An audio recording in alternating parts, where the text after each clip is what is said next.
Dovrà rispondere anche di resistenza a pubblico ufficiale Alejandro Augusto Stefan Meran, l'uomo accusato di aver ucciso due poliziotti nella sparatoria avvenuta negli uffici della questura di Trieste il 4 ottobre 2019.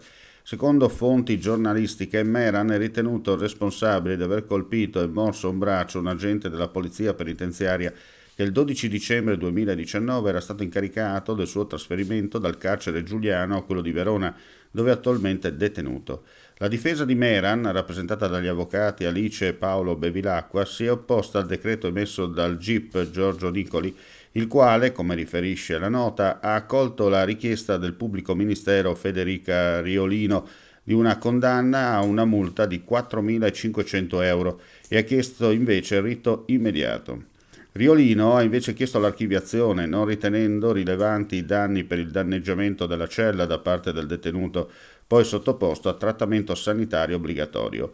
Sul reato di resistenza si discuterà nell'udienza in programma il 22 settembre prossimo.